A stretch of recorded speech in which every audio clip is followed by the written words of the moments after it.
just have to All right, do I this. think we're up. Hey, everybody, All it's me, right. Will. And me, Kristen. Welcome to another live recording of Guide to the Unknown Yes. How are you? for the 131st time, which is, Oh as my they God. say, bonkos.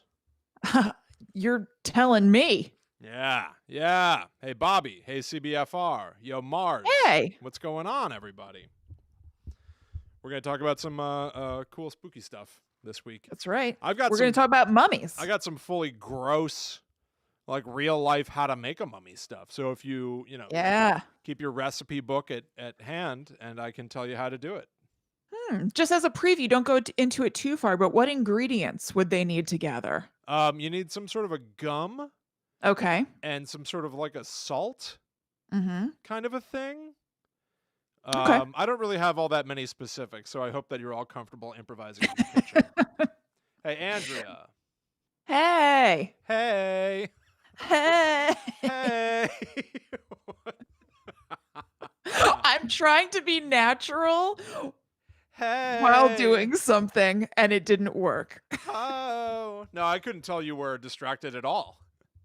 Hey. You just sound cool. I talk like that. Oh. Oh my God. What's going on, everybody? How's your week going? It's halfway through. As hard as it is to believe. I can hardly believe it myself. Hello, Sarah. Hello, Brittany. Hello, Michelle. I truly can hardly believe it. This time has been flying for me recently. The weekend flew by on the wings of an angel. Then I can't believe that it's Wednesday already. It's wacky. Yeah, I completely agree. Time is a weird mixture of sometimes standing very still and sometimes moving very fast Yeah, it's moving really fast lately. Yeah. All right, I'm looking at the chat on my phone right now because I want to say hi to everybody. Nice. Say everybody. Sarah, Brittany, Bobby, Michelle, CBFR, Andrea, Mars. Fantastic. Our pals. Mom. Where? There she is. Hello. Yay. So, you guys knew in advance, if you check out our social media, that we are going to be talking about zombies this week. Did anybody? It was not a requirement. I didn't even say that you should in the social media or in the podcast apps. Did anybody watch any? I just said zombies. I mean mummies. Yeah. Did anybody watch any mummy stuff to prepare? Yeah. How are people mummying it up? And here's a question that I don't know that. Well, I guess we can answer it. Is there any good mummy media? Really? Any of it? I haven't encountered it yet. No, you didn't see Luke, it this week? do not apologize for all the messages. They were awesome. Thank you. They were very helpful. Oh, really? Yes. Luke did a lot of messaging us over on Patreon with helpful things. Oh, cool. Some have gone on the spreadsheet. Some have gone in this episode. Nice. But yeah, I have not encountered good mummy media.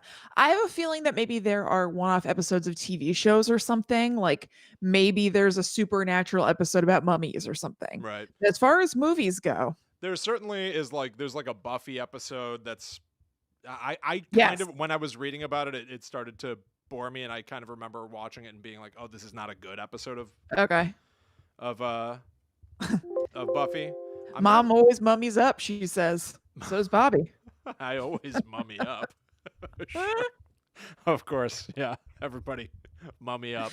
Everybody mummies up. We're going to say it like when the episode actually starts, but we did time this episode for Mother's Day, mummies, at the suggestion of our friend and listener, Mary. So Mom saying that she mummies up is very appropriate. Yeah, that's right. Brittany says, is it just my speakers or does Will sound a lot quieter than Kristen here? A lot quieter? How does this strike you? Ha! Is that better? Let us know. Let's see. Mummy media alliteration makes my heart happy. Says Also, CBR said, of course not. Waiting for you guys to talk about it. Got my footy PJs on and cup of tea. I got to tell you, I think that's the way to do it generally, because we're going to tell you anyway, and then you can pick out what things from our shows you think sound cool and go pursue them on your own. Yeah, what do you really want to see? Especially this episode. You did the right thing. Yeah. I think doing your homework would not be to your benefit. No, I completely agree. Yeah, Bobby says Will sounds very quiet. Yeah. Still now? Does he still? Even after I started shouting, how about now? Do I sound too loud or is it okay? Last week my audio went out a little bit, so I was extra aware of making sure that everything is pumped up. Yeah, you're one of those kids with the pumped up kicks. Mhm. All right, I'm dialing you down. Do I sound okay? Here's the question: should I bring Kristen down, or do you all want me to find a way to bring myself up? I just brought Kristen down for the record. So Kristen, say a bunch of Okay. stuff. Okay. I'm down. Whoo, I'm down. I'm I've down been down too. before. I'll be down again. Bobby said I sound normal. Will just sounds like he's at the bottom of a well. Bottom of a well. Uh-oh. That implies like echo and shit. Hold on a second. I want to listen to Mhm. the recording then. Okay. We just did an audio test and it seemed okay. Seconds of sound down, or do you all want me to find a way to bring myself up? I just brought Kristen down for the record. So Kristen, say a bunch of Okay. stuff. Okay. I'm down. Whoo, I'm down. In the recording that I'm doing here, everything sounds fine. Maybe something bad is happening on YouTube. Maybe. Maybe I'll. Why don't I pull up my pants and then I'll pull up. Sounds fine. Oh, now people are saying it's all right. Okay. Also, hi Nibs. Awesome that you're listening to this on the way to work. That you're a pediatric nurse. Thank you very much. Oh, thank you It's so a much. very important job. Holy crap. Yeah, a bunch of people are saying we sound okay. Bobby, are you at the bottom of a well? He wasn't the only one who said it though, but I think majority rules. Yeah. If it sounds okay on your end to the, listening to the audio test back, that's probably what we're going to use. Yeah, because that's going to be the podcast audio. Right. Plus a bunch of people are saying it sounds okay. KB now says it sounds low. I'm like loath to go a lot louder. Why don't I dial some of this? I'll dial some of that. I'll dial some of this. How's this, everybody? I brought myself up a good bit. Kristen, say a few things. How do I sound? Bobby says his computer is at the bottom of a well and he's at the top, so maybe that's the problem. It's a lot of space. Yeah. Hard for the audio to reach. That makes a lot of sense. That makes a lot of sense to me. So what do you guys think now? How does this sound? Andrea says sounds good. Also, hi, Andrea, if I didn't say hi already. Yeah. I'm gonna listen back again just to be careful, because I just changed enough things that I don't want to lose sight of what our recording sounds Everything like. sounds.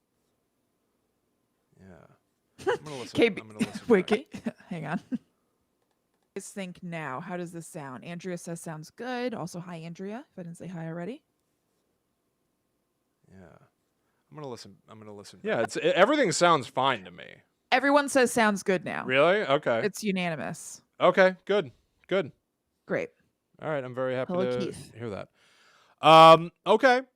Great. Why don't we go for it? I think I'll start crazy because I got some of the real lifey and olden timey stuff. Yep. Okay. That makes sense. All right. I need to get an ottoman in here. Got to put those feet up. Gotta put those feet up. This chair is not optimal. Got to put those feet up. Gotta get the feet up. I'm gonna do crisscross for now. Yeah. Okay. All right, great. Okay. Grapes. All right, look at my notes. Kill. All right. In your own good time. Okay. Oh, and also let me get out of this chat and go on airplane mode. Bye, guys.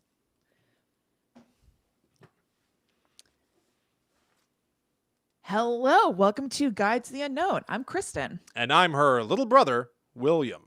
And this week we are going to be talking about mummies, primarily in pop culture, but we also have a little bit of real life stuff to complement our mummies episode from the past. That's right. This is one of the rare times that we are recovering a topic that we've already done.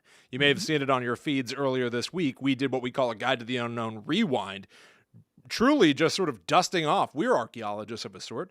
Dusting off an older recording to bring it back into the light to set the table for this very episode. So in the show that we did way back in 2018, episode 24 of this show, we talked a lot about the real life mummy stuff. The fact that like people could use mummy dust in paint, the original Curse of the Pharaohs, a lot of that stuff. I have a little more about how you make mummies and things like that this week, but we're going to dig into mummy media. The Mummy now not as this sort of like historical way of preparing the dead, and more of the movie monster that mummies have been turned into. That's right. And we landed on this topic because Katie from our Patreon page suggested it to us during our live stream where we workshopped ideas for shows for the next month. And we had such a good time that we're going to be doing that every single month now on the first Sunday of the month.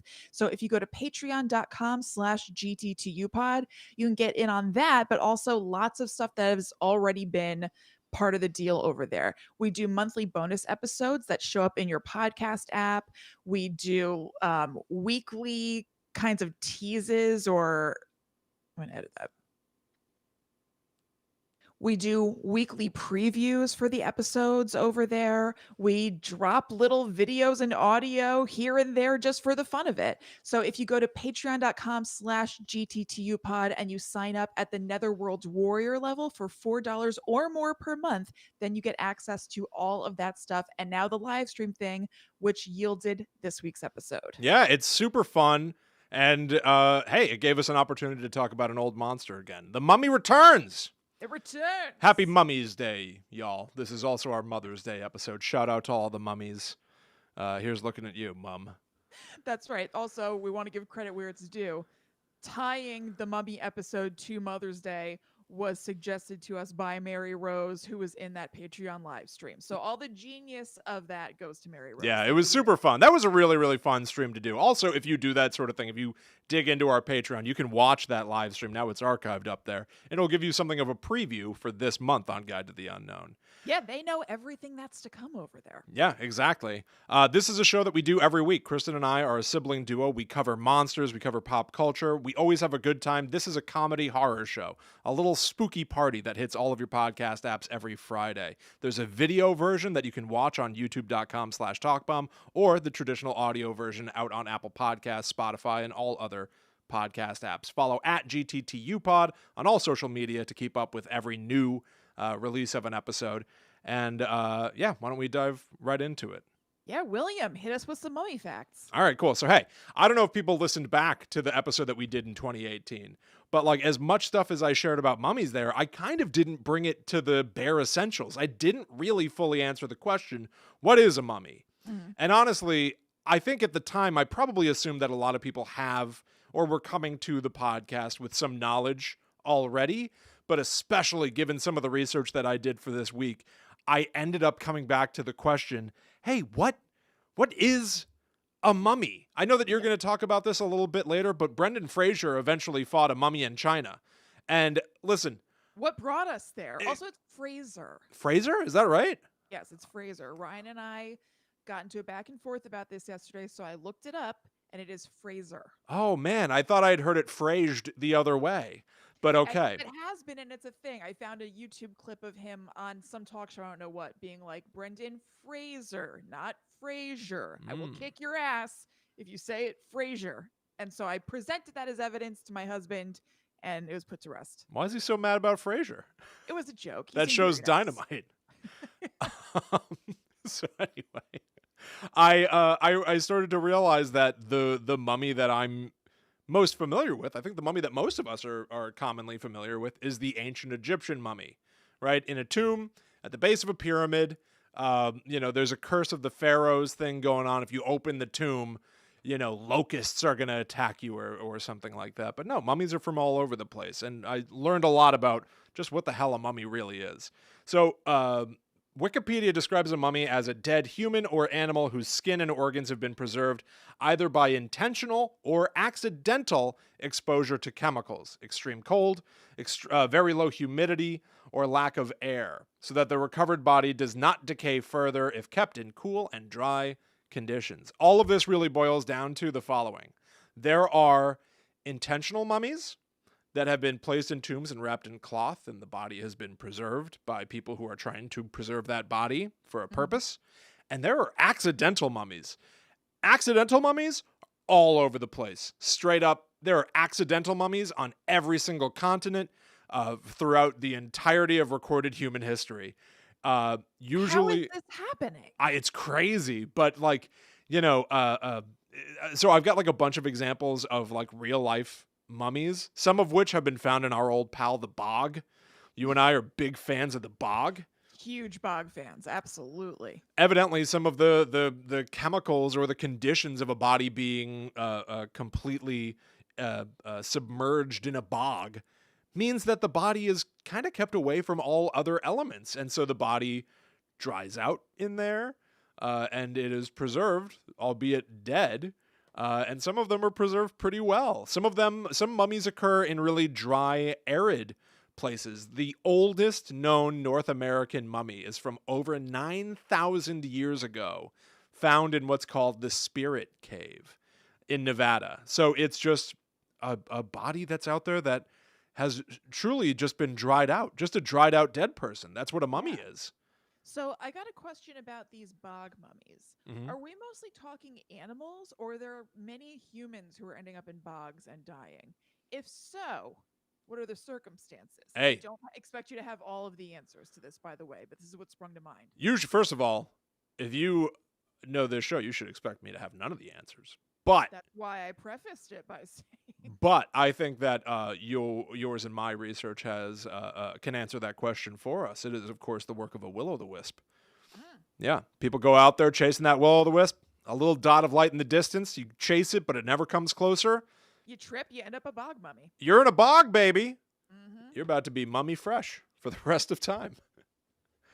Yeah, no, I don't really know how the actual mummification process happens in the bog itself. No, just the circumstances of people ending up in the bog was my question. I was wondering if maybe the mummification thing that they're talking about is like, yeah, we found lots of like mummified ducks.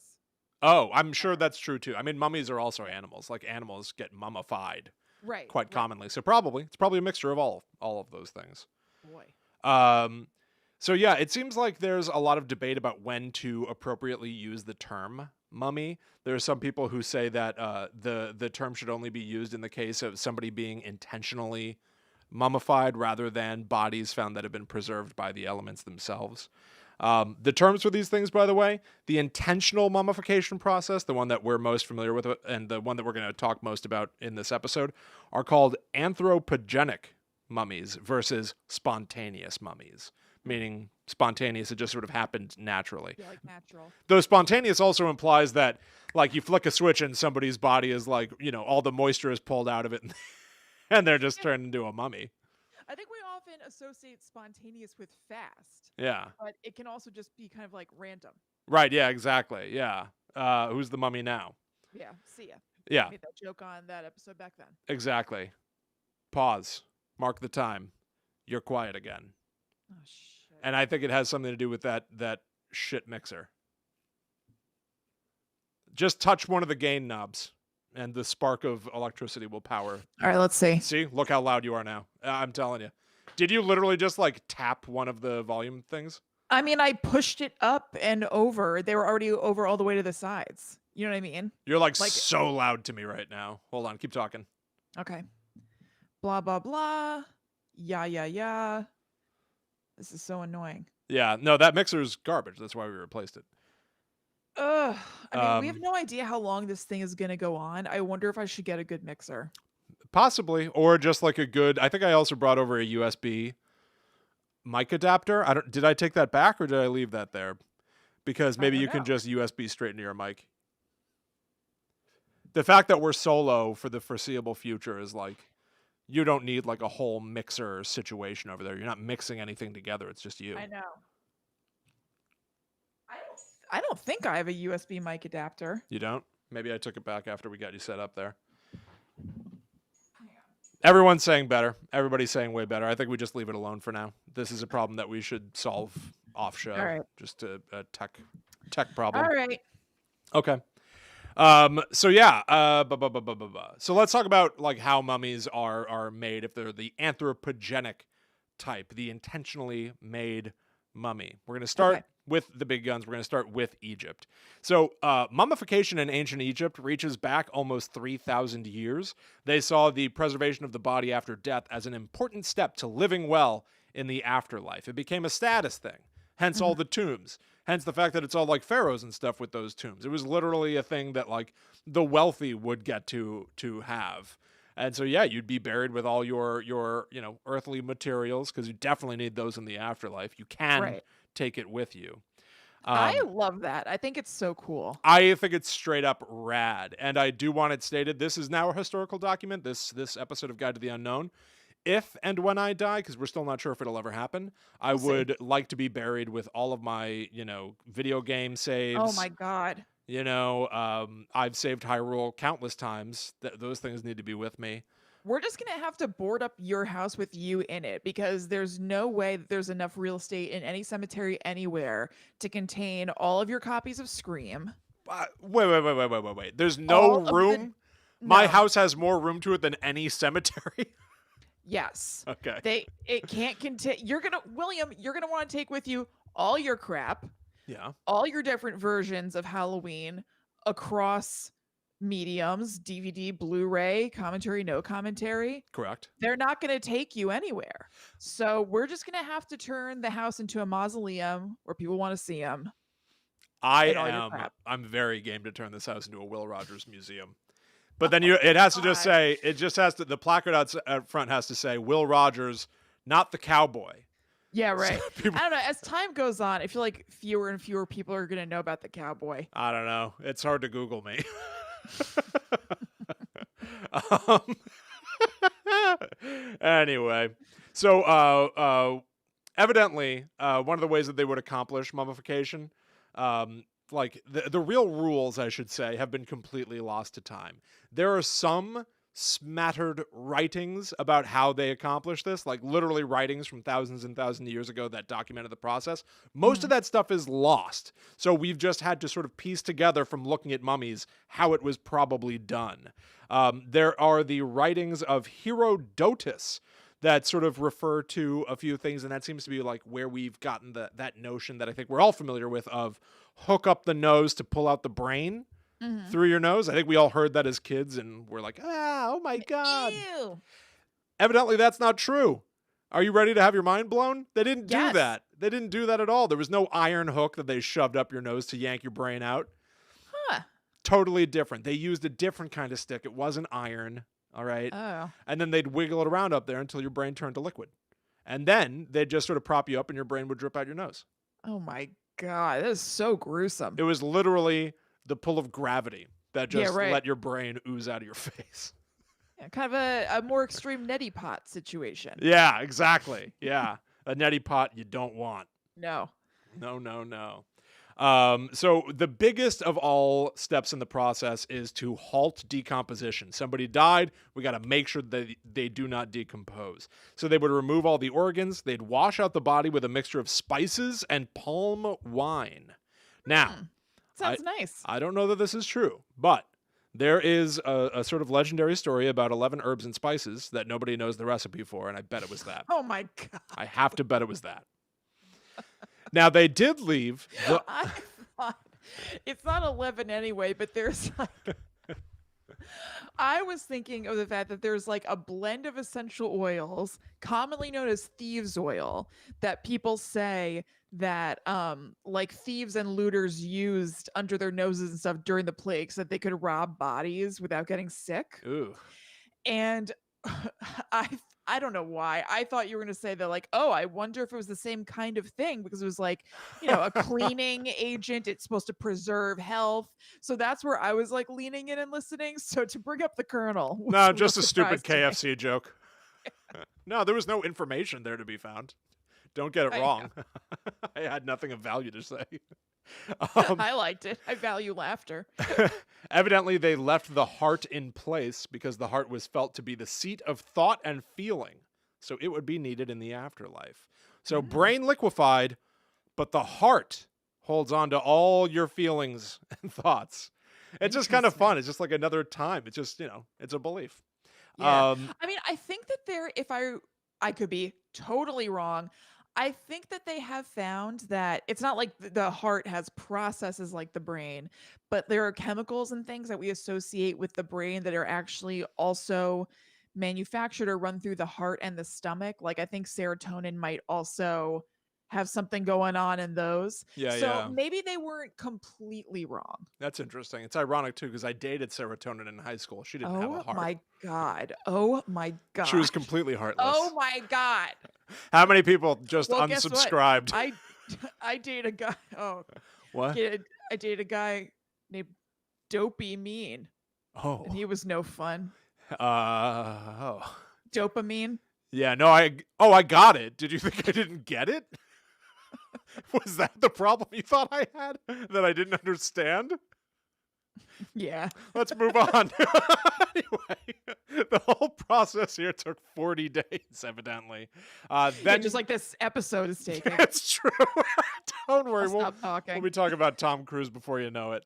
That's when they would start to add the cloth bandages, which weren't just clean cloth. They were dipped in a sort of gum that worked as a waterproofing agent, and it was also antimicrobial, which is very interesting. It was all to keep the body sort of like clean and away from the elements from this point. It's all about preservation.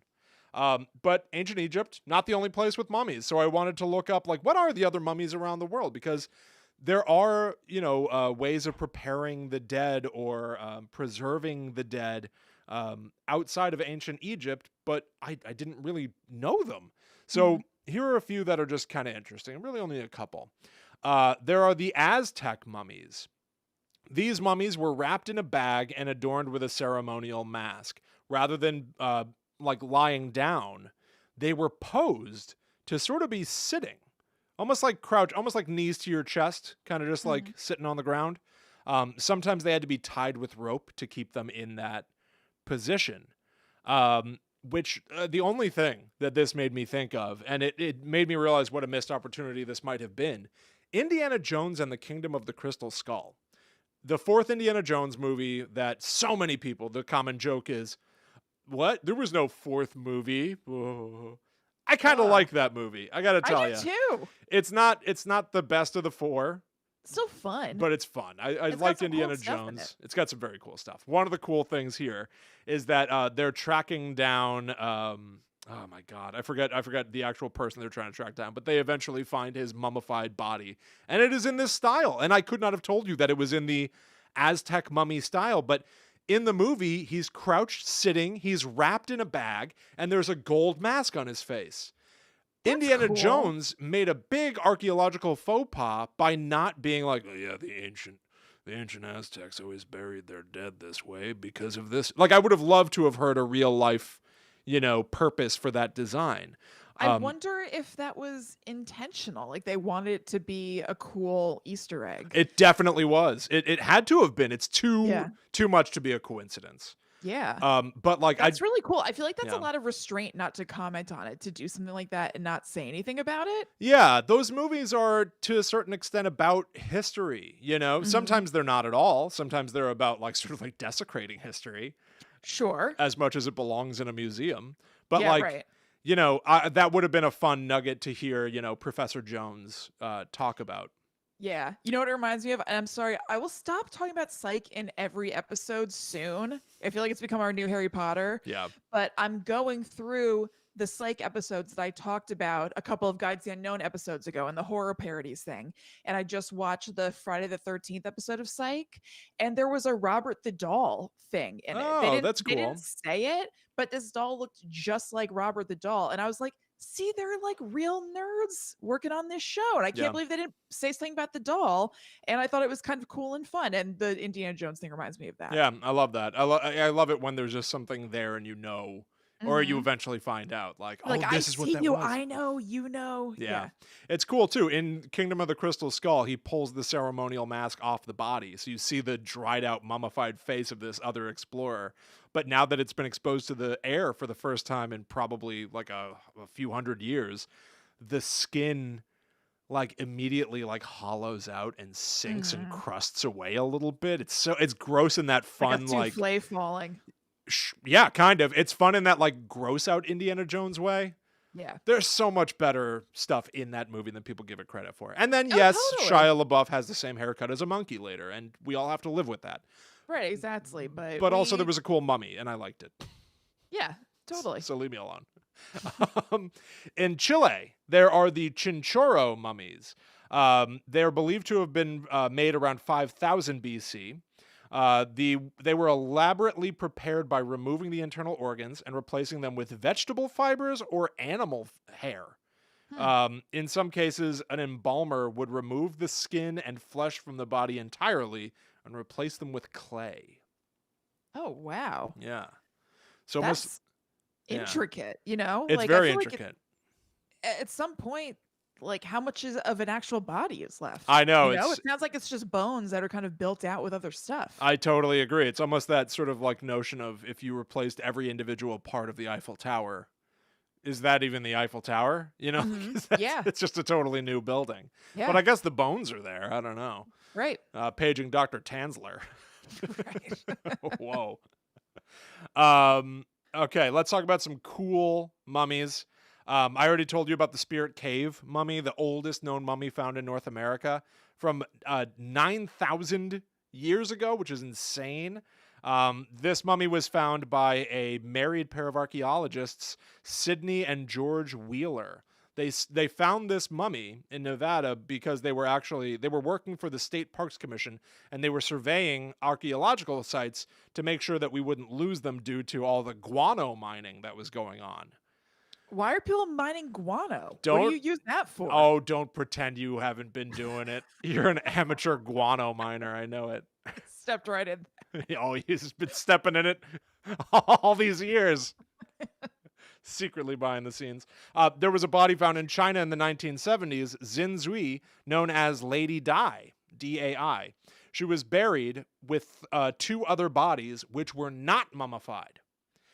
No one knows why her body was so well preserved. That's No one, awesome. well, at least Wikipedia doesn't know. And now we don't know. But Yeah. her body was mummified, super well preserved in the same site where other bodies did not undergo that process. So why? She was so well preserved, they were able to do an autopsy. What? Yeah, so I crazy. wonder if she biologically had something going on that just inherently to her, like how Ozzy Osbourne is like extremely resilient Yeah, I don't know. biologically. Kristen, we may Weird. never know. I guess we probably, honestly, I don't think we will. Yeah. There's the Harold Skier woman who was discovered in a bog in Jutland in 1835. She was erroneously identified as an early medieval Danish queen, and for that reason, she was placed in a royal sarcophagus at the St. Nikolai Church, where she currently remains, but she was not. So she just got... That's a freebie. Bog woman gets free royal burial. Is the headline there. That's awesome. It must suck though to like get a fluky royal treatment, but you're dead. Yeah. Well, why? Because I would want to enjoy the spoils of that in life. Like if this was gonna happen to her, wouldn't it have been nicer for that to happen in life? Oh, listen, what, are you going to complain about when it happens? It happened. At least you got something cool. They probably put a nice crown on her. I guess, but she didn't really get to enjoy it. You know, I guess if she was a ghost, I guess she got the sasatisfaction. Yeah, exactly. She probably did. Yeah, She, I'm sure. yeah, she probably did. Yeah.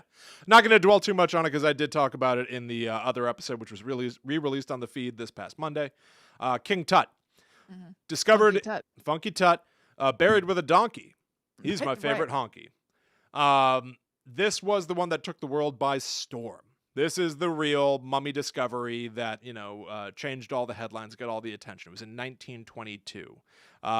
Just to also briefly elaborate, this is where the sort of big hoopla about the curse of the pharaohs really came to a head. But a study showed that of the 58 people who were present when the tomb and sarcophagi were opened, only 8 died within the next dozen years.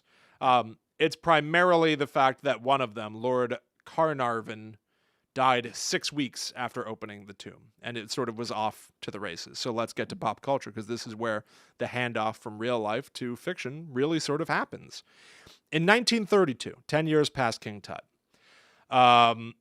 it turns out that the son of the guy that founded Universal Studios, one Carl Laemmle Jr., wanted to make a mummy horror film.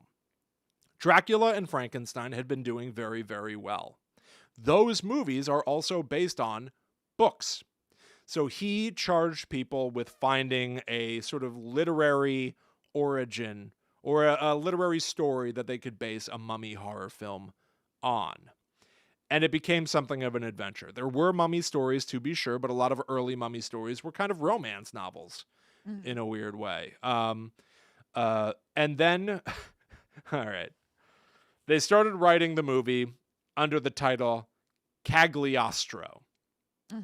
Cagliostro was the alias of an occultist, a real-life occultist, named Giuseppe Balsamo in the 1700s, which is dangerously close to a pretend magician I came up with named Pastramo. Yes, that's right. Too close for comfort. Dangerously close, living on a razor's edge with the difference there, Balsamo to Pastramo. Yeah, we hired Pastramo for my kid's birthday party. He was terrible. Anyway, he was a psychic healer, an alchemist, and he did scrying. Beyond his death, a writer named Thomas Carlyle referenced him as the quack of quacks. So they wanted to take this sort of 1700s occultist and make him the focal point of a mummy horror story, which would have been about a 3,000-year-old magician who's been keeping himself alive by injecting himself with nitrates, they said. So that's cool. Cagliostro. Then, Carl Lammle Jr., son of the guy that founded Universal Studios, presumably Carl Lammle Sr., presumably. One would think. Maybe he was a junior of the grandpa. Maybe it skipped a generation. Junior of Grandpa. Yeah. Now that's a good title for a movie. Now that's a horror movie. I think Junior you got of something. Grandpa. Grandpa Jr. Ooh. Skip a generation. Oh, Kristen, you did it. You did it. I was okay. You got it. Maybe we have two franchises. Maybe this is the Scream Scary Movie. So we've got what was it? What we just say? Junior of Grandpa? Junior of Grandpa. Evil skips a generation. Right. And then I want to make a parody called Grandpa Jr. about a grandpa that turns into a baby. Yes. I think we've talked about this before, weirdly. A grandpa who turns into a baby. And then I want to make a movie called Senior Baby. Senior Baby. Anyway. We'll talk about that later. We'll talk about that after. We'll work Off out mic. We'll work out the next slate of the GTTUCU, the Guide to the Unknown Cinematic Universe. Phase 1 starts soon. Anyway, It begins with Grandpa Wait. It starts with Junior of Grandpa. That's what it was. Okay. And then we'll be parodied by Grandpa Jr. And then just another movie called Senior Baby. Senior Baby. Okay. So anyway, Carl Lammle Jr. then hired the writer John L. Balderston, who worked on Dracula and Frankenstein, to write the script. John L. Balderston had also covered the opening of King Tut's tomb for the newspapers, so he was completely familiar with that story. He ended up taking the story of a 3,000-year-old magician named Cagliostro, moved it over to Egypt, renamed the main character Imhotep after an actual real-life ancient Egyptian architect, who, according to ancient Egyptian writing, his name meant the one who comes in peace, which is kind of ironic. They turned him into a villain. Yeah. And then added the Scroll of Thoth, which was invented because Thoth might have been the actual real-life ancient Egyptian wise god who authored the Book of the Dead. The title of the movie was switched from Cagliostro to The Mummy, and boom, the rest is kind of history. The movie did really well. It had Boris Karloff playing Imhotep himself. I just watched this movie. Allie and I finally cracked open that Universal Monsters complete collection Blu-ray set that I've got. Oh, cool. So we watched the original 1932 Mummy movie, and it's super fun. The best thing about it by far is Boris Karloff and all of the makeup effects. The story itself sees Imhotep, oddly enough, he's woken up, and then 10 years go by. They fast forward a decade, and Imhotep is now living under the name Ardith Bey, and he's pretending to be a sort of historian. But really what he's doing is he's trying to find the tomb of his old lover, Ankhsenamen, to bring her back to life. And he ends up finding a living woman who may be the descendant of Ankhsenamen, who he's going to kill and then turn into a mummy to live eternally with him. Okay. It's super fun. The best thing about it is that the second it opens, bam, there are people reading from the Scroll of Thoth, the Book of the Dead, essentially. And there's a character who reads the incantation, which wakes up the mummy. the mummy steals the scroll away from him. So this guy ends up seeing the mummy, and his reaction made me think of Ash from Evil Dead. He sees the mummy, and you can watch his sanity snap. He starts cackling maniacally. He just starts laughing. He goes insane in that moment, seeing the mummy. The other members of the team come over, and they're like, "What happened? What happened to the body?" And he goes, "He went for a little walk," and he's laughing. And it was such a great introduction. They immediately established it was fun. It was very fun. It also was a movie from 1932, and there, Yeah, sure. yeah, but it's definitely more of a historical piece than a movie that I would really like watch for the pure entertainment in and of itself. It's impossible not to view it as like, the grandfather of horror movies in a way. Sure. But I really enjoyed myself. Either way, they set up Imhotep as having not been properly mummified. He's still his organs were not removed.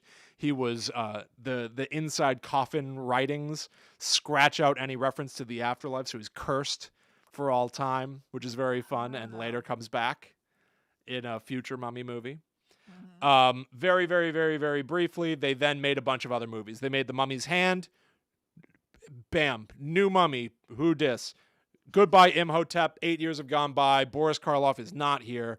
Imhotep's been replaced by the mummy Karis. Karis no longer loves Ankh-Senamen. Karis loves Ananka. Gigantic difference. They add a giant new MacGuffin to all of this. Now he's been keeping himself alive through the use of Tana leaves, which made me think of Tanis root from Rosemary's Baby. But so you have to brew the Tana leaves to keep yourself alive. It ended up using some of the footage from the original Mummy movie. So Boris Karloff is in this movie uncredited. It's very weird. It almost plays like they just wanted to make more but couldn't get Boris to play ball. Yeah, right. I don't know like if he was Crispin alive, to be honest. Glover in Back to the Future 2 and 3. Yes, exactly like Crispin Glover. Yeah. Then they made The Mummy's Tomb in 1942. This is sort of the start of a Lon Chaney trilogy. Lon Chaney Jr. took over the role of Karis. It's now 30 years after the previous movie. We're in Massachusetts.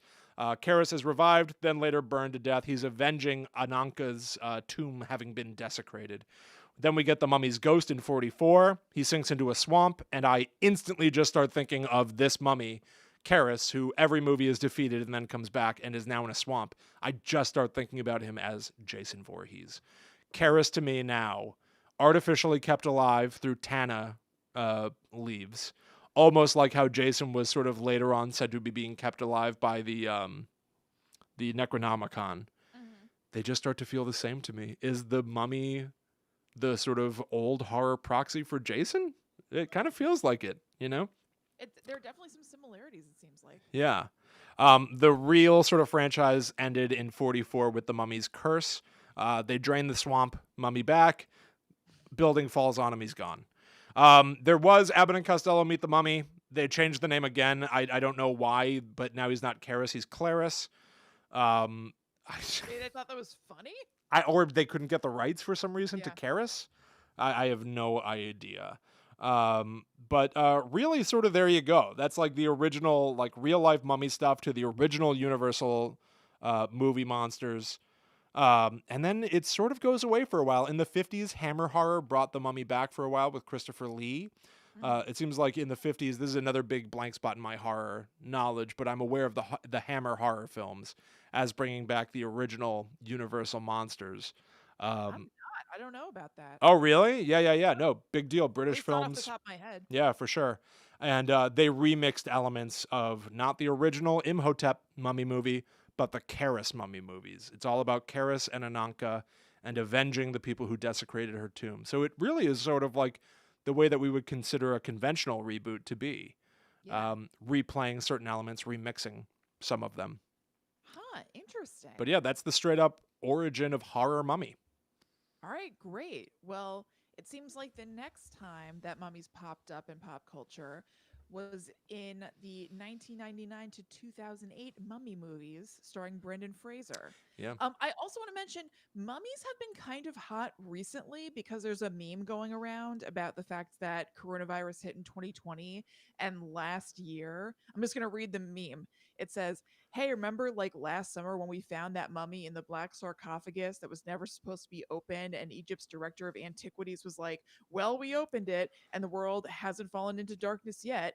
Anyway, I'm sure it's fine. Straight up murder hornets now. Doesn't it feel like the plague of the pharaohs or something? Yes, it totally does. So I Yeah. feel like mummies are kind of floating around in the zeitgeist somewhat, even besides Mother's Day. I feel like they're going to grab my neck like the swiftness of a bird or whatever the pharaoh's curse was. You know what I'm talking about? This is in the other episode. I do. I don't Yeah. remember the quote though. But as far as movies go, in 1999, stuff hits the scene. So there are the Brendan Fraser movies that you might know about. The Mummy and The Mummy Returns were the big ones, and those came out back to back.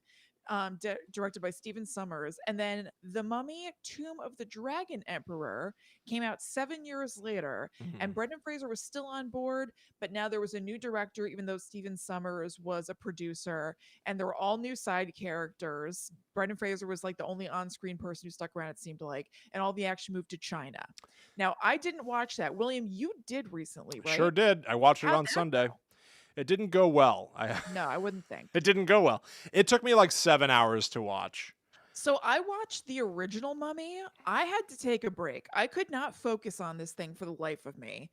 I found it just like uninteresting. Yeah. It's Not much more than that. I mean, it's it wasn't- hard. Yeah, it just wasn't. I just didn't find it very good. I remember that being like a big deal at the time. Like It was. you could not avoid the Mummy in 99 to the early 2000s. It was everywhere. It was the special effects showcase. It was the Big new time. That action dust? adventure party. It was the Mhm. thing. Yeah, it was your dad showing off the surround sound and picture on your big screen. It was. Your it was dad a did big that thing. too. Yeah, they had that in common. Yeah. Dude, We in have the common. same dad. Yeah. No, those movies were a huge deal. And I thought it was going to be good. Like a few months ago or whenever it was, I didn't remember it. When Ryan and I watched the National Treasure movies and I loved them, both genuinely and ironically, I was like, okay, I know I've talked about this on the show before. Mhm. Okay, I want to watch more nerd action movies where it's like historical stuff, but the nerd gets to jump from one building over a cavern to another building and feel very tough. So I was like, I'm talking The Mummy because I was thinking that they're going to be talking about ancient Egyptian history. They I'm do. talking, right, they do. I'm talking the Da Vinci Code movies. I'm talking the League of Extraordinary Gentlemen. I haven't gotten to any of the rest of them. The Mummy was the first one I hit on because of this show, and I don't have a whole lot of hope for the rest of my nerd action movies Boy, because the I Mummy stinks. I can't believe you just cited the League of Extraordinary Gentlemen as something I I've want never to see. seen it. Oh my god. I want nerds, but who get to like wield a sword. Right. Yeah, The Mummy with Brendan Fraser, the original 1999 one. Listen, Mm-hmm. I can't watch that movie without just feeling the desperate attempts to make it Indiana Jones. Yeah, that's completely what they were trying to do. I even have something about that in here. It's just not good. It's like excruciating. It's very try hard to me. I appreciate that a lot of people really love it. Yeah. It's just, you know, I hate this term now, it's so overused, but like so much of the humor in that movie in particular is really cringy. You It know? is cringy. Yeah. Evie, He was a star though. who's that? Brendan Fraser was a star. Yes. No, he's great in it. I have He to is say. great. Yeah. I hadn't seen him in a long time, like at his full power. Yeah. And he is great. I was like, this guy's a real movie star. I completely agree. I think that he is really good in that movie. They do a really fun time jump with him where, you know, he is there at Imhotep's tomb and a bunch of spooky stuff happens. 3 years later, he's been in jail all this time and his hair's all grown out. He's looking like Encino I Man. would say he looks like Encino Man. Yeah, but like he's got good smarm. He's Yes. got good Han Solo, Indiana Jones, sleaze bag, but you kind of like him. It's Yeah, really the totally. rest of the movie. It's the gag work. Evie is a librarian and she knocks over a bookcase and it turns into a domino effect that takes 5 minutes of watching each bookcase hit the next. It takes forever. And then her boss is like, I don't know. I don't care how you're going to do it, but you have to clean this up and leaves. And I was like, there's no way she can clean this up. What are you talking She about? can't lift all these bookcases, dude. What do you mean? He also, his like introduction, her boss is being like, by the Pharaoh's voice. And I was like, Yeah. oh, this is going to suck. Like, I was like, this writing is too on the nose. They're trying to mesh this guy with, like, I don't know. It really sucked. It stinks. Her brother is introduced in a tomb. He drags a corpse. He's in a tomb with a mummy, with a corpse. Right. And he jostles it around like Chop Top in Texas Chainsaw Massacre 2. Yes, and she's like, I just want you to take this seriously. Yeah, not like, ew, get out of there, you little freak. You little creep. You're like ruining this historical artifact. And you're hugging a dead body. Yes, it's gross, but also you're ruining my life's work. Get out of here. It's not like you're just joking around. Cretinous little freak. Yeah. So let me tell you guys the plot of The Mummy and then what could have been. Okay. The iterations that it went through to get here, because there were some things that there were a lot of misses to it being a horror movie rather than this action adventure movie. So the deal is that Brendan Fraser, as we've mentioned, Rachel Weisz, her tiny eyebrows, and her dopey brother travel to Egypt to wake up a mummy. The deal is that in ancient Egypt, there's a high priest named Imhotep who, back in the day, had a love affair with a mistress of a pharaoh whose name is Ankhsunamun. Anaxinamun. Thank you. There's like a small difference in the original Mummy. I think it is Oxanamen, I think. And then in the Brendan That's Fraser, what it is here. Yes, Ankhsunamun, right? They pronounce it very Anaxunamun in those movies. Yeah. Okay.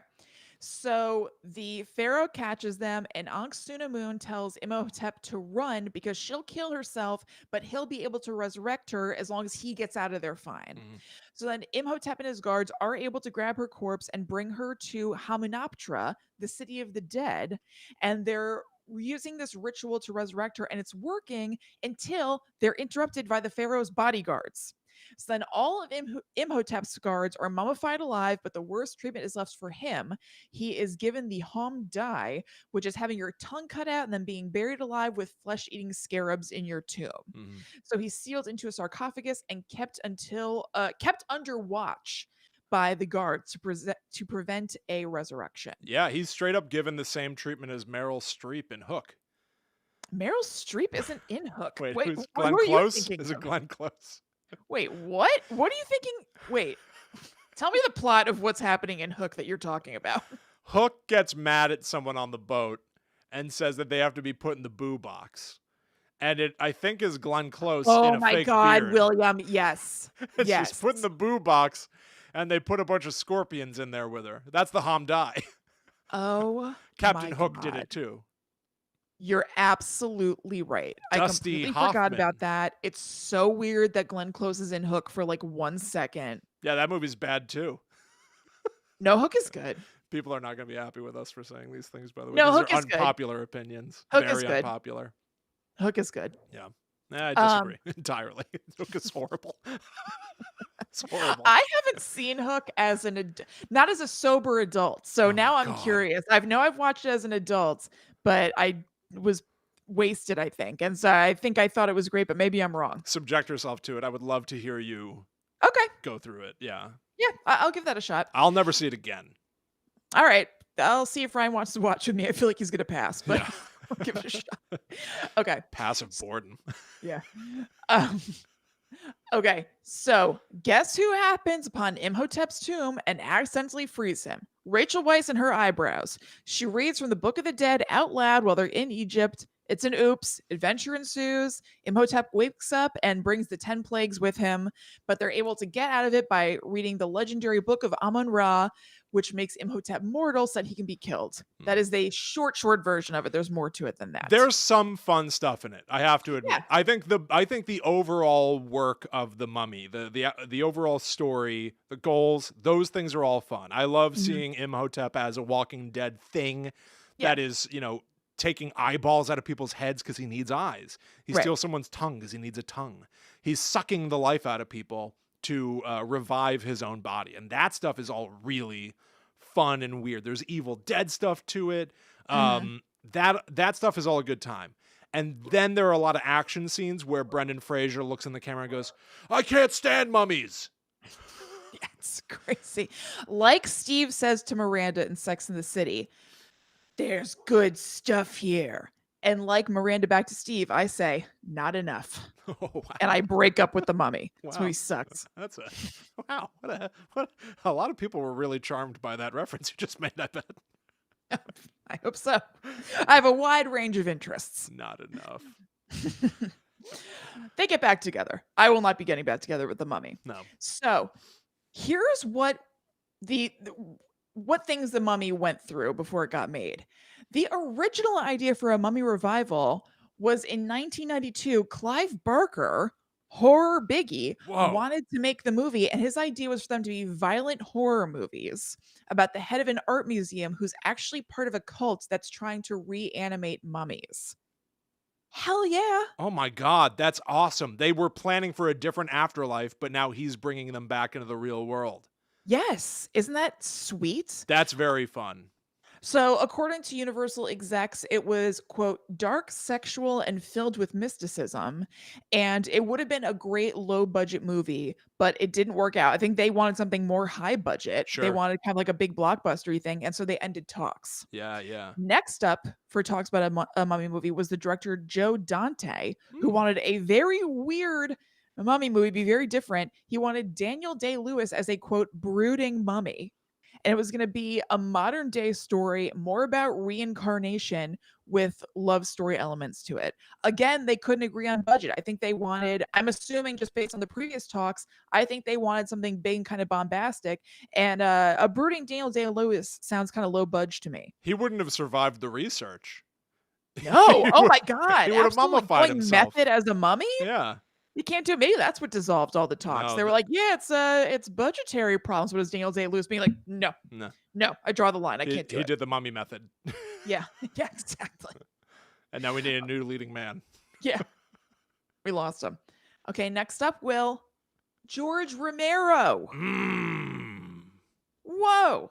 I had no idea that so many different mummy horror things were on the table. I kind of just assumed that they were like, let's get an action movie going. Let's get an Indiana Jones ripoff going.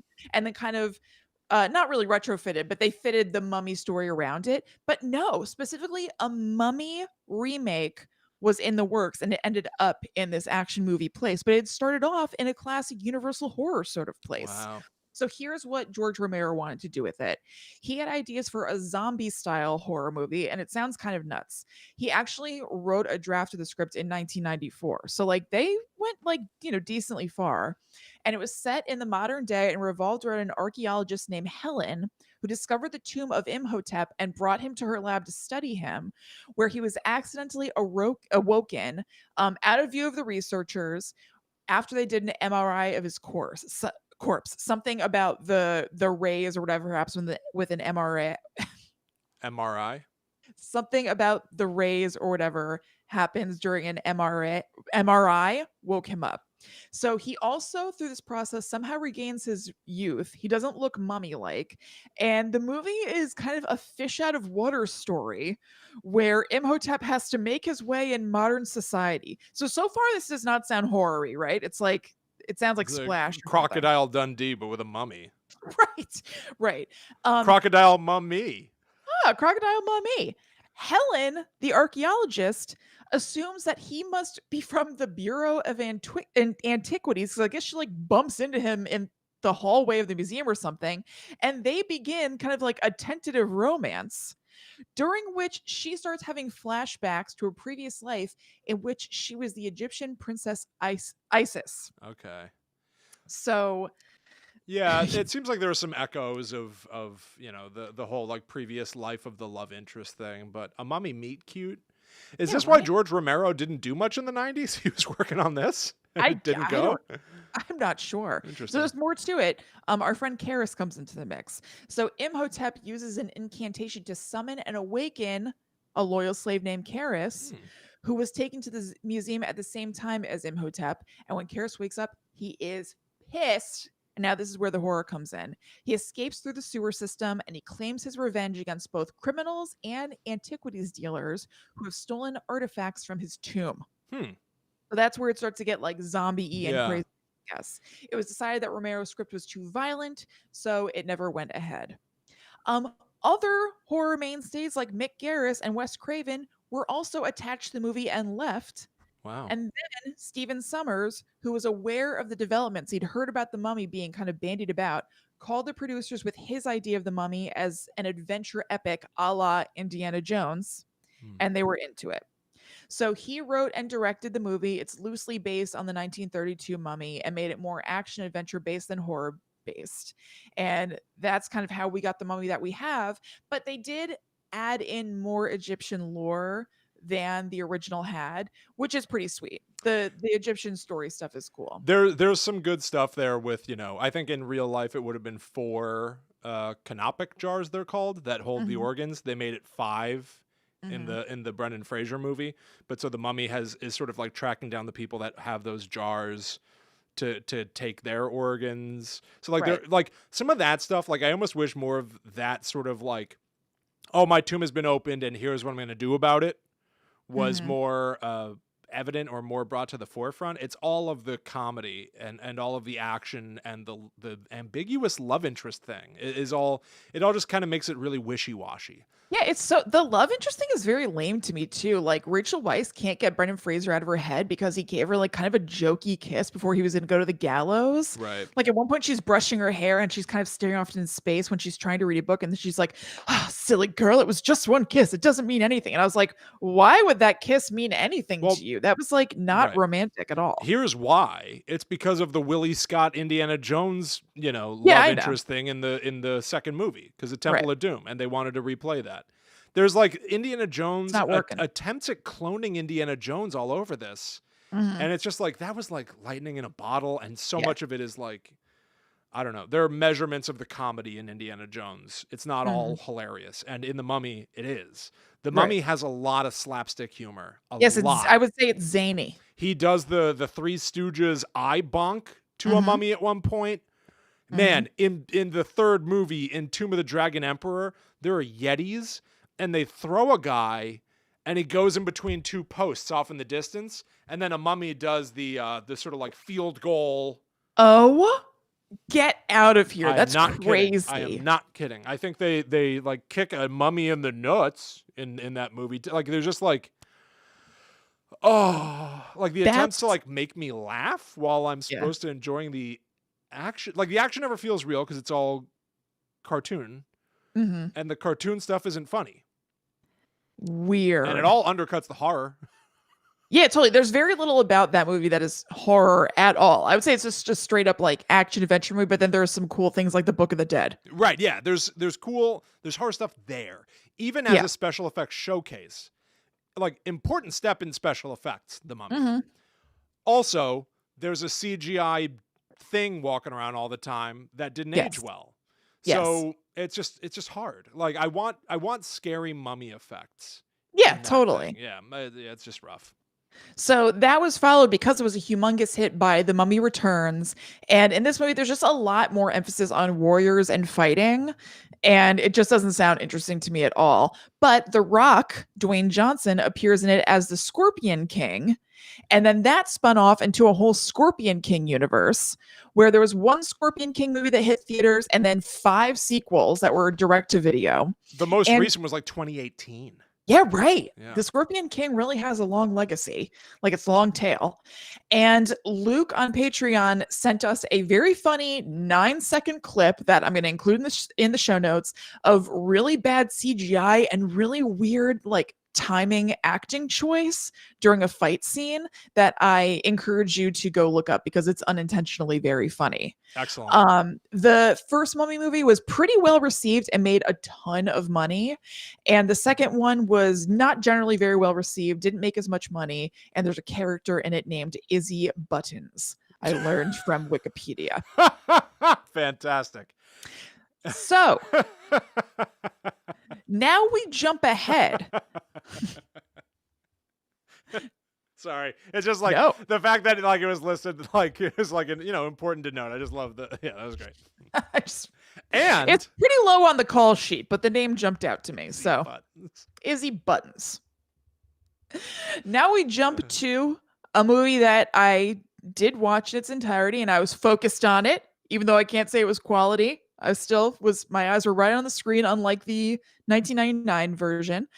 The new Mummy, The Mummy from 2017, starring Tom Cruise.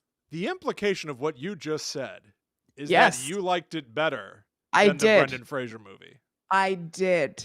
This I did like it is better. going to be very puzzling to a lot of people out there. Look, it wasn't good. I'm not going to say that at all, but I could focus on it. I watched it and I was locked into it. The Brendan Fraser movie, I'm like getting up to get a drink when I'm not thirsty. I'm looking at my phone. I'm going to the bathroom even though I don't have to pee. I could not focus on that movie for the life of me. I found it so boring. And then when I could lock in on it, I was mostly just like annoyed. And it like sometimes looked really high budget and sometimes looked really low budget. Yeah. Like when they're on the boat, it looks like low budget as hell. It's so weird. But Tom Cruise Mummy, I'm there. I'm watching. I'm only looking away to take notes. Wow. Copious ones. That's a shocker. Again, I didn't like it. It wasn't good, but I was in it. I was watching it. All right. So this was supposed to be the kickoff to the new Universal Dark Universe. This is something that I really want to talk about in depth another time. And I've already written it down so we don't forget. All right. This was supposed to be a connected revamp of the classic Universal monsters with crossover similar to the Marvel Cinematic Universe. This movie, The Mummy, basically tanked that entire idea and a bunch of movies that were slated to start production because it was extremely negatively reviewed, did really badly at the box office, and it lost the studio $95 million. Oh my God. I know. To lose that money. To just have that money be gone now. Mm-hmm. That's got to be rough. So here is the basic plot of the movie. Spoilers for this movie. I'm going to top to bottom spoil it, but quickly, not every single aspect of it. Tom Cruise is a U.S. soldier who accidentally frees the soul of a mummy named Princess Amenette, who gloms onto him and says that he is her chosen one. She wants to send the spirit of her dead beloved, the deity Set, into him so that Set and she can now rule together. So in order to do that, she will need to stab Tom Cruise with the dagger of Set that has a ruby inlaid in it that houses Set's essence. Tom Cruise has a lot of flashbacks of visions of himself in the desert in Egypt with her. So not in like kind of stuff that we talked about earlier. They find Amenette's. Is that it? Do you remember it being Amenette? You know what? I saw this movie in theaters. It left my mind very quickly. I was looking forward to it. Against the grain. People were already complaining about it before it came out. I was excited. I saw it. Don't remember anything about it. I watched a few YouTube clips. I have no idea how you pronounce that name. Fantastic. I think it's Amenette. They find Amenette's body and they fly it to London so it can be preserved and studied. But she's awake and she starts cursing people left and right. She's awake because Tom Cruise accidentally woke her up. Plus, she's feeding on people to regenerate. And she's basically just a zombie making machine. That's something that I find weird about this movie. Like, if you were to remove all context of it being a mummy movie, a lot of what she does, you're like, oh, these are zombies. They don't even look like mummies or anything. They just like look like reanimated walking corpses. It's sweet. And I don't know, it's not bad or anything, but I'm just saying there's zombies. Is she creating spontaneous mummies, right? Like back to, is she sort of a natural force that's just, sucking all the moisture and essence out of the living. So those are sort of spontaneous mummies. That's part of the thing too, is that like, if you look at like the whole scope of what horror has ever been, anytime something comes back from the dead, even including the mummy itself, like it's a zombie. Jason's a zombie. Yeah. They're all zombies. I guess it's just that there's such a strong visual thing with zombies of, like the strips of cloth around them or like a dustiness and dirtiness. These are just straight up just decomposed bodies, basically. They don't feel dry and crumbly to me. Interesting. They just are zombies. Just something I thought was interesting. Okay, William, I don't know if you remember this from the movie, but when I was watching it, I was like, excuse me, what? The soldiers are able to catch Amenette, and they bring her to a specialist, Dr. Henry Jekyll. Yeah. Oh, yeah. I was like, oh, yeah, that's right. This was the start of a larger thing, but I was gobsmacked I was like, what is Dr. Jekyll doing here? Yeah. Who is the leader of a secret society that tracks and neutralizes supernatural threats. So the deal is, because Dr. Jekyll is, of course, a doctor, played by Russell Crowe, he's found a formula to stop his alter ego, Mr. Hyde, from taking over with that Cockney accent, and he has to inject himself all the time. Of course, over the course of his time in this movie, he misses his dose and he hulks out on Tom Cruise, but eventually Tom Cruise is able to like inject him with the thing. And I feel like Russell Crowe's like, yes, well done, old boy, or whatever. Like when he starts to come back to normal, I Yeah. just could not believe it. It's crazy looking. It's That's not one of a the scenes that I natural watched fit. on YouTube. No. The way that even transforms, his face just turns a little gray and he looks a little dirty. Okay, I said in my notes that he looks like Steven Weber in the Shining miniseries. Yeah, he does. You're right about that. Yes, 1,000%. And he Mhm. all of a sudden starts talking like this. Oh, well, Yeah. I think we'll have some fun. Look, Mm. I love I don't seeing think it. we will. I was happy to see. Oh, I had fun. I enjoyed it. But I was just like, what is he doing here? I understand wanting to start to like weave together things and maybe have like a secret guy that you know in there already that you didn't think was going to be there. But of all the fits, the Mummy and Dr. Jekyll, I don't know. I mean, I get, they do a fine enough job of explaining, I guess. They're like, oh, we're bringing Aminette to a doctor because often, doctors and professors are the people who kind of study mummies. So I kind of get it. But still, I was like, whoa. You know what the funniest irony is in all of this? What? The Mummy, The Tomb of the Dragon Emperor, the third Brendan Fraser movie, came out in late 2008. Mm-hmm. Several months earlier, Iron Man with Robert Downey Jr. came out. They had no idea. Brendan Fraser, they had no idea when they made that third Mummy movie that they were already dead. And that there was like a new, like movies had been changed forever. Movies are new now. Yeah. It's completely true. So Aminette gets out of their control. There's fighting in action, and eventually Tom Cruise stabs himself with that dagger of Set because Aminette reminds him that if he gives himself over to that dark side and lets himself die, he can reverse death. And in the course of all this fighting, his archaeologist partner / lover, Jenny, has been killed. So he's like, all right, I will kill myself because then I have the power to bring Jenny back. But because the ruby in the dagger was cracked in the fight, he's only half possessed by Set, so he can make some of his own choices, and he chooses to smooch Aminette, who thinks that he's acting as Set, but he actually leeches her life force in that smooch to give to Jenny so that she can live. So he knows that Dr. Jekyll's society is going to be after him now, so he flees. And that's where we end the movie. That's what happened? Mm-hmm. I don't think I understood the end of that movie. Correct. That's what happened. Yeah, the big thing about that movie is that the Mummy is Tom Cruise. Yes. He's at the the Mummy. end of it is the Mummy. And he is wearing, like there's like the iconic image of, Boris Karloff being wrapped as the Mummy, and just his eyes are visible through the gauze, almost like the Invisible Man, honestly. Yeah. And the end of this movie is what? Okay, I've been thinking about the Invisible Man like all the time, because do you feel like when you go out in public that you look like the Invisible Man because we're wearing masks and sometimes sunglasses? I feel like a lot of times now if I have my sunglasses on, I look like I'm trying to be the Invisible Man. Oh my God. I've been thinking about it like every day. Do we have access to like a beige overcoat and a brown fedora? How funny is that?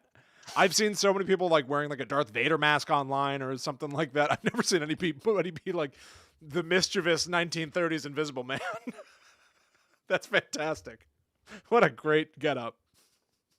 I wonder maybe, well, there's no way to get it. Mom might have something, but I seriously, like, whenever I go outside, I've got a scarf on, a jean jacket, a mask, and my sunglasses. I'm like, I look like the Invisible Man. Oh my God. That's or I'm fantastic. spotting people who I think look the Invisible Man. Like, it's like become a reoccurring joke with Ryan that I'm sure he's sick of. That's I'm so like, that funny. guy looks like the Invisible Man. Just do the Invisible Man someday. I do love the Universal monster movies. Listen, as much as we're like sort of complaining about The Mummy, I really feel like there's an opportunity here. The Mummy has not been done right since 1932, from what I can tell. That means we're coming up on 100 years. And yeah, except they just did a movie of it in 2017, so it's too soon. Even though it wasn't done well, it's too soon, I think. Although maybe not. I don't I don't think, know. yeah. Isn't there something else that's getting a remake or was recently where it was like extremely close to the original? Yeah, I mean, they're I always can't saying that remember. now. Yeah. There was like a 5-year gap between Amazing Spider-Man 2 and Spider-Man I Homecoming. think that's what I'm thinking of. The That was like a rapid pretty, Spider-Man yeah, movies. that was a pretty spotlighted, like, quick turnaround on a reboot. Yeah. But, like, you know, if you started making The Mummy today, you Mhm. would not be done for 2 years. So that's 5 Yeah, right. years. So, Yeah, you know, that's true. and, you know, obviously Lee Whannell's Invisible Man just did Mhm. incredibly well. Mhm. Low budget, high concept, right? Yeah, yeah. Low budget, lower stakes, very personal story. How do you make a personal mummy movie? You know, like what does that look like? Does it have to be set present day? Right. Is that a burden on the Tom Cruise mummy movie? All of this technology and science, is that sort of, you know, does that not really have a place maybe in a mummy story? Right. I don't know, but yeah, I I don't can know. see, you know, that the best mummy movie has not yet been made. Mhm. That feels probably true. Yeah, I think that is true. So let me give you some quick hits of things that stood out to me about this movie from my notes. First of all, right off the bat, I was like, uh-oh, we're in trouble. Because in the intro to the movie, Russell Crowe is doing kind of a voiceover that's explaining some things to us, laying a little groundwork. And he says the past cannot remain buried forever twice in the opening. Number one, that's not true. It could, conceivably. Number two, I think that the second time was supposed to be a dramatic callback to the first time he said it. You know, like, yes. After all. So the past can't Right. remain buried forever. But he doesn't say that way. He doesn't read it that way. So it just sounds like he said the same phrase twice by accident. Excellent. At one point, this is supposed to be stupid, but I was like, oh my God. A guy starts shooting a machine gun inside a cave at spiders. um they're talking about, you know, there's starting to be weird things going on in everyday life, or like extreme bad things like plane crashes and stuff after they unleash the mummy's tomb. And Jenny, the archaeologist, says, I'm sorry, Nick, but I think we've angered the gods. Like kind of like that, kind of casually, not being like, okay, I know this sounds crazy, but listen to me. I think that we may have woken something in anger. She's like, I'm sorry. I think we've angered the gods. Huh, it feels like we angered the gods in here, huh? It's very weird. And then later in that same scene, after Tom Cruise has had a hallucination or a vision of like rats crawling all over him and like all Yeah. this crazy stuff, he says to her, "You're right. We've angered the gods." Oh. Like nobody is that weirded out by this. Yeah. It's just kind of accepted, like, yep, you're right. This happened. The mummy gets him at one point. She kind of like pins him down to a table with some of her henchmen, and she's gonna stab him with the dagger of Set, and she tickles him on the way, and he laughs. What? Because she's running her hands all over his like Tom Cruise body and tickles him. And he laughs. Then Jenny, the archaeologist, walks in, and when she walks in, there's like a lot of weird, like, look, I'm no actor or acting coach, but weird line readings to me. She walks in, and you would think that if he were to yell the name Jenny, you might expect that him being like, Jenny, like, run. Urgency. Yes, but instead he goes, Jenny, like, what are you doing here? It was so weird. Oh. At one point, the mummy punches him fully into the sky, flies into the sky. During the climax scene where she thinks that she has, you know, Set's body is now in Tom Cruise and they're going to rule together, she realized that it's not the case, that he's kind of fighting Set basically. And so she starts choking Tom Cruise. And during this, he says, I'm sorry, it's just never going to happen. And it's not me.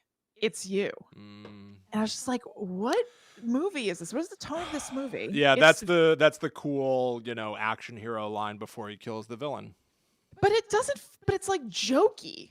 It's Yeah. not even a cool action hero line. It's like a joke, and it doesn't feel like that kind of movie. Well, in this movie, he's supposed to be almost like this like quippy mercenary grave robber kind of guy, right? Yeah, but there's Which is not against the Tom Cruise type.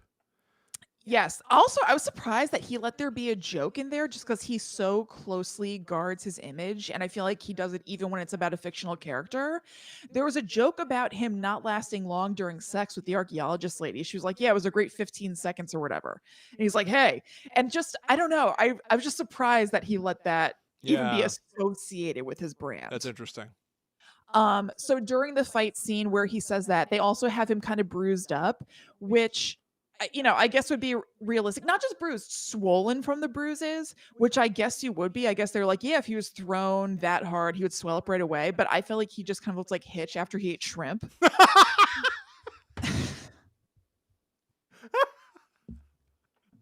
Maybe he just ate shrimp. Maybe you just ate some shrimp He real looked quick. like They are Hitch. by water. He looks like Hitch after he ate shrimp. Yes. That's incredible. And just three last things. An observation. Now that he's the mummy, he also has kind of a Dr. Jekyll, Mr. Hyde vibe to him himself because he's his good guy Tom Cruise guy in there, but also he has a little bit of set in there. Yeah. So he's gonna have to keep fighting that off. So there is a little bit of a parallel there. If that's intentional, it makes sense. It's still very weird to me that Dr. Jekyll is in this, but I see that parallel. And then Ryan took my phone and made a couple of notes for me in here Oh, that I great. wasn't expecting. Just two things. I looked at my notes and written here it says Tom Cruise does it again. And then these aren't your typical mommies. Oh, very good. So I will leave you with that. Now, these Happy aren't Mother's typical Day. mommies. These are your typical mommies. Happy Mother's Day. Yeah, I that Tom Cruise mummy movie. Listen, nobody wanted to like it, so I went in hoping that it would be better than what people were thinking. I'd be happy to like it. I liked, the trailer. Embarrassingly, was released at one point without all the effects in it. Did you see or hear that? Yeah, I forgot about it, but I know what you're talking Just about. footage of Tom Cruise rolling around in the back of a helicopter with the same yell. Just unfinished. But also in that same trailer, like, he dies and wakes up on a slab with a toe tag and a body bag. And I was like, Oh yeah. this stuff, that's kind of fun. That's Yeah, scary. that was cool. That's scary. Also, I was that the most nude we've ever seen Tom Cruise? I feel like he was pushing his envelope a little bit in this movie. Yeah, I think you're right about that. Yeah, I think he tried a few things that were outside of his comfort zone. And Yeah. it just didn't go well. I don't know. Mhm. But That guy's he's a movie star though. yeah, Give him that. That's probably partially why I was locked in on it. right. Tommy Cruise draws the eye. A bunch of similarities across these modern mummy movies. One, all of them have some element of terrible looking fluid effects. Yes. There are a lot of goo monsters in the first two mummy movies for some reason. Then in the third mummy movie, they like control water and stuff. It just always looks bad. Looks bad. Then in the Tom Cruise mummy movie, there's mercury. She's buried in mercury and she vomits Yes. mercury at one point, and it looks like it did in 1999. Like it just kind of Yeah, it doesn't look great. liquid just kind of happens places. I don't know. The other, It kind of reminded me of the adamantium in X2. yeah, you're right about it. X-Men United. Totally. The other big similarity, all the way back to 1932 with Boris Karloff, all of these mummy movies are about mummies where something else sets them apart. Has awoken them. Oh, okay. No. Like Imhotep was mummified, but not in the sort of respectful, organs removed kind of way. He was buried. In the Brendan Fraser movie, they referred to him as being juicy. He's not desiccated and stuff. There's something different about him. The way that he was mummified actually is more of a curse than preparing the body for the afterlife. And that goes back to Boris Karloff, who still had his organs as well. In the Tomb of the Dragon Emperor, he sought immortality, and this ancient witch actually cursed him, and it caused his body to be encased in clay. So they actually used the Chinese terracotta armies. Like, I'm sure a lot of us are familiar with that terracotta, like those soldiers. You know what I'm talking about?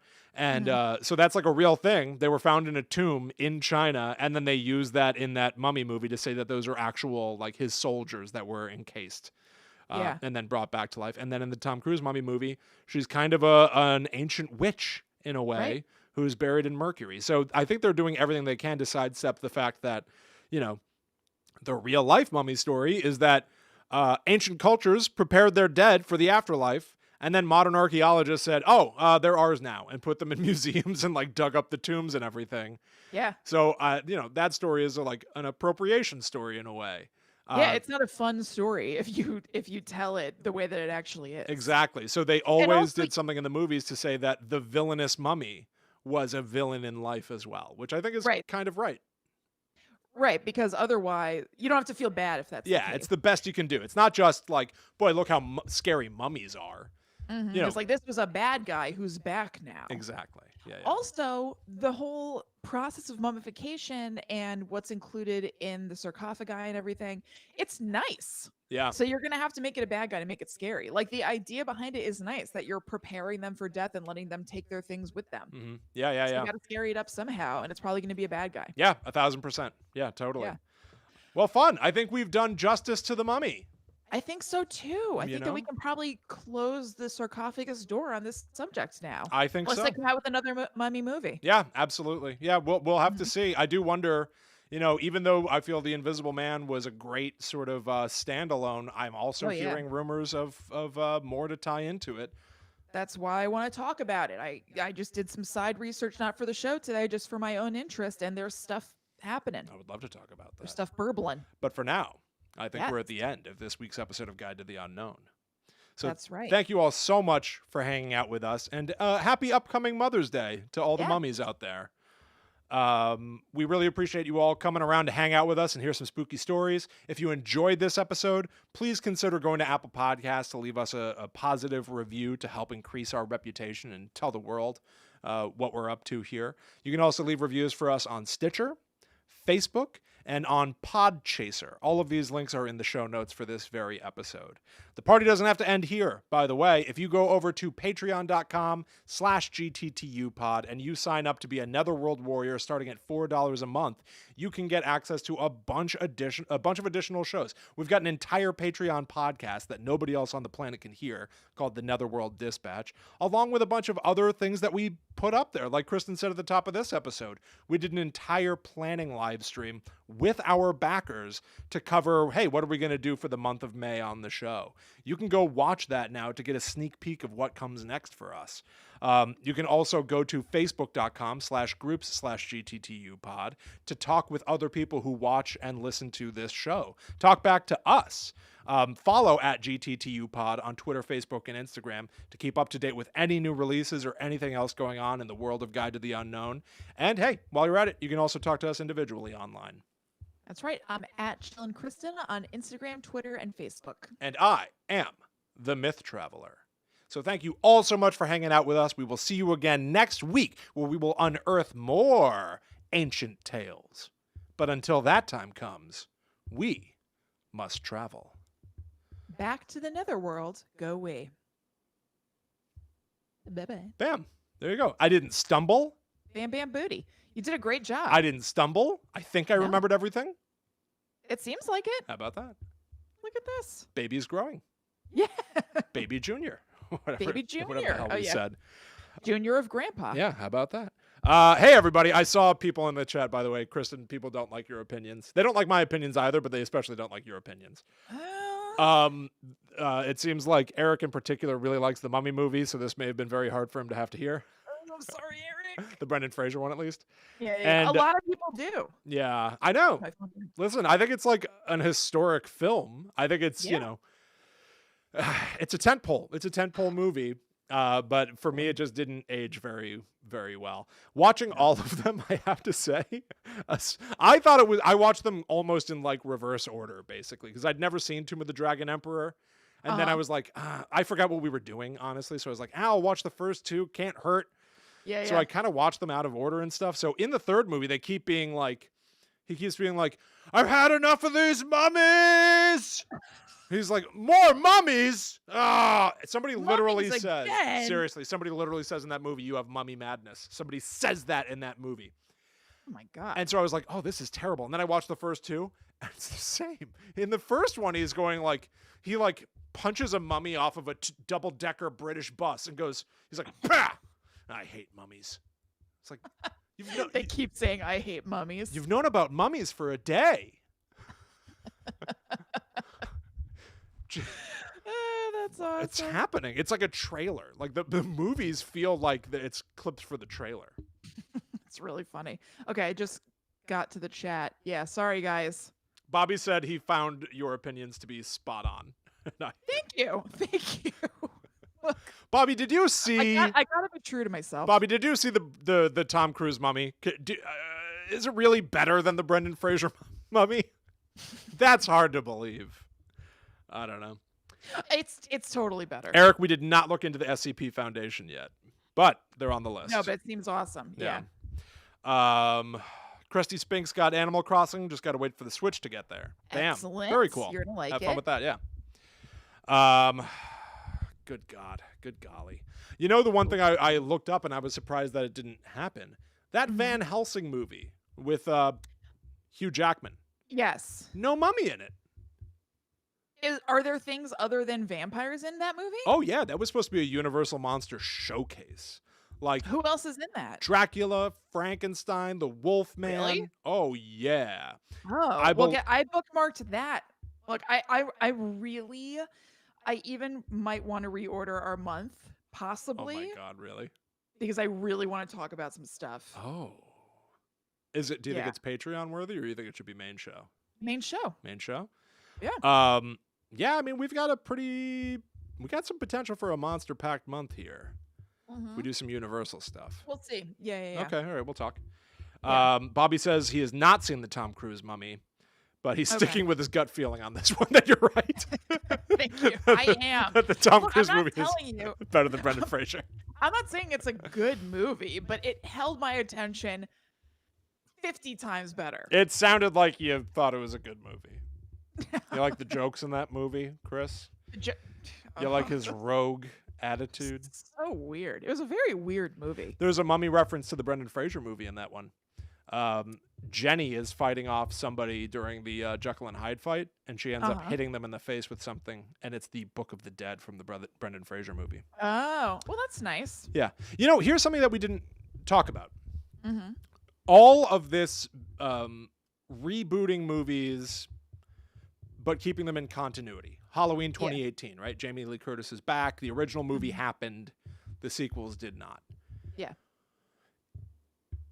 Do you think people would want, or would they distinctly not want, new Universal monster movies that say the originals happened? That all those things happened in 1932, and maybe they're legends now? I think you can posit almost any, like, would people want XYZ? And there's probably a way to do it and make it cool. I think that's probably true. I think most ideas have, like, the good execution or the bad execution. But, like, so, are those movies known enough to even be like, yeah, the original Invisible Man, yeah, there was a guy who turned invisible 100 years ago. I mean, that's a good question. I'm not sure. Yeah. If you're trying to hit that, you know, a demographic that's like on the younger side who goes to movies all the time, they probably don't really know about that. So I don't know. I'm not sure, but I feel like it could be cool.